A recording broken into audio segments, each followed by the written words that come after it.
Hello hello everyone.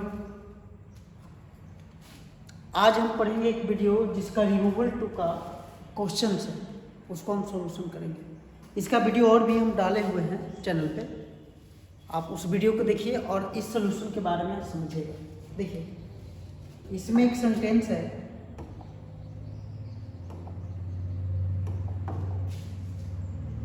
Correct sentence आपको करना है और किससे, रिमूवल टू से। देखिए क्या लिखा हुआ, Ram was too tall to jump in the river.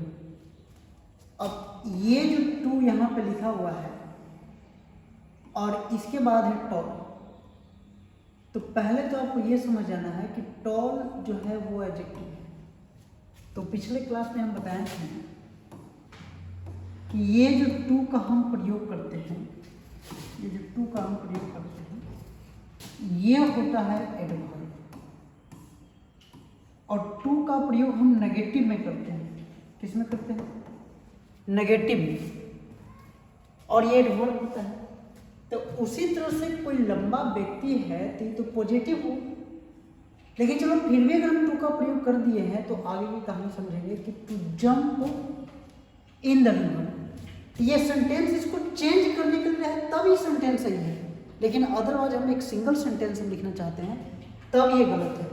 तब उस केस में हम क्या करेंगे ना कि ये पॉजिटिव है ना, तो टू को हटाइए और हमको लिखना पड़ेगा भेरी। एक सिंगल सेंटेंस में अगर करेक्शन के लिए पूछे तब, और नहीं तो अगर चेंज करने के लिए दिया जाए किसको, रिमूवल टू में चेंज कीजिए, यानी टू को हटा के सो में सो लिखकर फिर कंजंक्शन लिखकर, तब ये सेंटेंस सही होगा क्योंकि हम एक चेंज करके लिख दिया। लेकिन एक सिंगल सेंटेंस में कहेगा तब ये गलत है।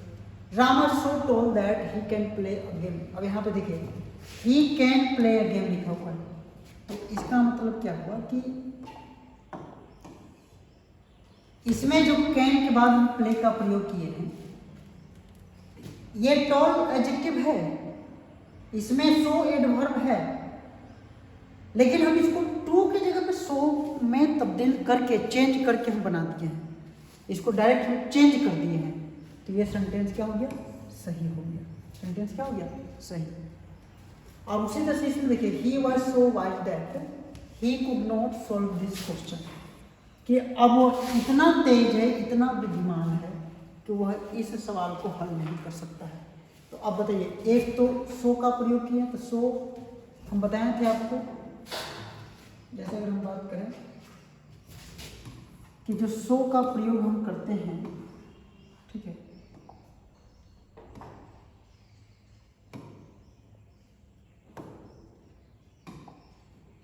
ये जो सो का प्रयोग करते हैं तो ये भी एडवर्ब होता है, सो भी एडवर्ब है, और ये नेगेटिव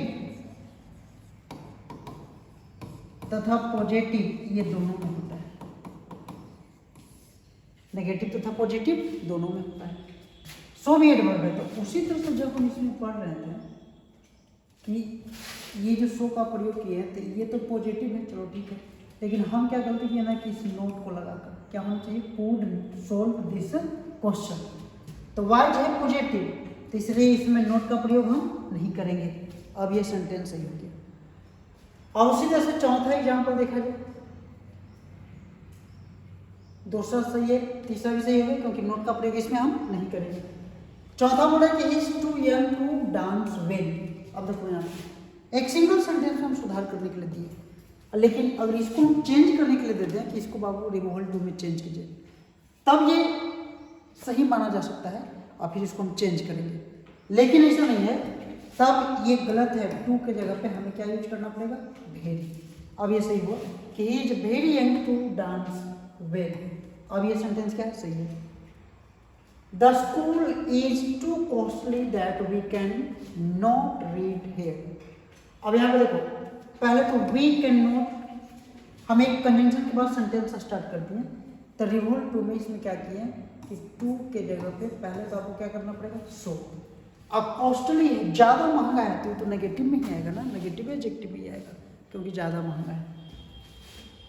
और इससे नोट का हम प्रयोग करेंगे तो सेंटेंस क्या हो गया, सही। 6 में देखिए, this pen is too new that the student can buy it. अब इतना नया है ना भाई, पॉजिटिव है, अच्छी बात है। तो अब जब बाई कर सकते हैं तो यहाँ पे टू की जगह पे क्या लगाइए, सो, क्योंकि आगे कंजंक्शन है। कल की वीडियो में भी या पहले भी हम बताया हुए हैं कि सो का प्रयोग एक कंजंक्शन के रूप में हम तब करते हैं जब उसके कोई ना कोई सेंटेंस हो तब। तो हम इसमें भी कर सकते हैं, क्योंकि यहाँ से यहाँ तक वीडियो देख रहे हैं ना, एक नया सेंटेंस है। इसमें भी देखिए ये कंजंक्शन है। अगर हम तुमसे पूछे कि कौन सा कंजंक्शन है ना, तो ये जिसको क्वालिफाई करेगा कि that the student can buy it, किसको खरीद सकते हैं, तो पेन को। तो नाउन को जो क्वालिफाई करता है ना, वो एडजेक्टिव के रूप में रहता है, ठीक है। तो इसको एडजेक्टिव क्लाउज भी तुम कर सकते हो, यानी एक सेंटेंस में बहुत सारा ज्ञान है। हम एक एक शब्द को देख सकते हैं, एक एक पार्ट्स ऑफ स्पीच को देख सकते हैं, ये बहुत सारा इसमें ज्ञान है।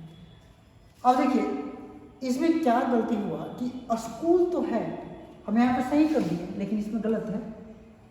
और इसमें पेन है, तो एक तो वी गलत है, इसमें द स्टूडेंट गलत है। क्योंकि यदि पेन महंगा है तो खरीदने का काम स्टूडेंट करेगा, लेकिन पेन को नहीं खरीद सकता है तो कोई नहीं खरीद सकता है। तो वी की जगह पे यहाँ पे होगा समवन। जब समवन लगाएंगे तो नोट का प्रयोग करना पड़ेगा, और इसके जगह पे भी देना पड़ेगा समवन और कैन नॉट बाई। अब यहाँ पे समझिए हम क्या बता रहे हैं आपको। देखिए हम बोले कि जिस वाक्य में नॉन डूअर होता है, जिस वाक्य में नॉन डूअर होता है, नॉन डूअर मतलब कि जो काम ना करे, जो काम ना करे, बढ़िया समझिएगा। नॉन डूअर मतलब कि जो काम ना करे। तो जिस वाक्य में नॉन डूअर होगा, जैसे देखिए अगर हम बोले कि this question is too hard to solve it. अब इसको चेंज करना है रिमूवल टू में, तो हम इसको क्या करेंगे, पहले तो लिखना पड़ेगा दिस क्वेश्चन। तो this question is so hard that, ठीक है। अब इसके बाद आपको सोल्व करने का काम कौन करेगा, क्वेश्चन नहीं, इसमें सोल्व करने का काम कोई और है, डोर है ये नहीं है इसमें। तो जब ना रहे तब आपको लिख देना है समवन। क्या लिख देना है, समवन। और हार्ड है तो समवन, प्रेजेंट में है तो कैन, फिर लगाना है नोट, उसके बाद लिखना है सोल्व, और उसके बाद लिखना है इट। तो यही प्रोसेस उसमें है। देखिए ये जो क्वेश्चन है ना, पेन के बारे में है, स्कूल के बारे में है, तो यहाँ पे समवन कर दीजिए और नोट लगा दीजिए। अगर ये सब नहीं लगाना है तो नो वन फिर लगेगा। अब जैसे देखिए यहाँ पे समवन के बारे में हमने चीज़ बताया है, समवन इंडेफिनिट प्रोनाउन होता है। कौन सा प्रोनाउन होता है, इंडेफिनिट। इंडेफिनिट मतलब कि जो निश्चित ना हो। अब कौन, हम बोले कि चाय इतना गर्म है कि कोई पी नहीं सकता है, तो कोई नहीं पी सकता है, तो कोई मतलब कौन, हम, आप, आपके पिताजी, हमारे दोस्त, हमारे विद्यार्थी। तो पता ही नहीं है, तो पता नहीं है तो इंडेफिनिट। तो इंडेफिनिट में हम किसका प्रयोग करते हैं, समवन। और ये पॉजिटिव में होता है। देखो यहाँ पे हम लिखा भी दिए हैं कि इंडेफिनिट प्रोनाउन पर्सन के लिए डिनोट होता है, वस्तु के लिए, एनिमल के लिए, और ये सिंगुलर होता है। मतलब कि कोई नहीं पी सकता है, तो बहुत सारे लोग नहीं है। अगर बहुत सारे होते तो हम इसके बारे में सोचते हैं। और ये सिंगुलर होता है, और सिंगुलर होने के साथ साथ इसके साथ कैसे वर्ब का प्रयोग करेंगे, सिंगुलर। एक एक चीज होगी। अब देखिए ये तुम्हें बताया एक ही पेज में है, 2 पेज में है। अच्छा ये अब याद रखिए नो वन का प्रयोग करने के ना है या एनी वन का। जैसे भी बोले ना कि समवन के जगह नो वन या एनी वन का भी प्रयोग हम कर सकते हैं। तो ये भी इंडेफिनिट प्रोनाउन होता है, और ये भी पर्सन, एनिमल, थिंग के लिए यूज होता है, और ये भी सिंगुलर होता है, और इसके साथ सिंगुलर वर्ब का प्रयोग करते हैं। अब ये होता है कि नॉन डूअर क्या होता है, तो समवन, नॉन डूअर में होता है कि समवन और नो वन का यूज करते हैं, जिसमें काम ना होता है उसमें। जैसे ये होता है ना कि चाय इतना गर्म है कि कोई नहीं पी सकता है, तो इसमें पीने का काम कोई कर ही नहीं रहा है, नॉन डूअर है। तो नॉन डूअर में दोनों में से कोई एक का प्रयोग करेंगे। लेकिन याद रख लीजिए जब हम नो वन का प्रयोग करेंगे ना, तो इसमें हमें नोट का प्रयोग नहीं करना है। लेकिन जब हम समवन का यूज करेंगे ना, तो इसमें नोट का प्रयोग करना है। बस यही फर्क है। तो इसलिए यहाँ बताया गया है कि नॉन डूअर जो होता है समवन या नो वन का यूज करते हैं नॉन डूअर वाले रिमूवल टू में। और डूअर जो काम करे और नॉन डूअर जो काम ना करे, जिसकी हो चर्चा, जिसके वाक्य में क्या हो चर्चा, तो वो क्या कहलाता है, नॉन डूअर। बस यही बात कंफर्म करके आप पढ़िए बढ़िया से। फिर मिलते हैं अगले वीडियो में। आज तक इतना रहने देते हैं।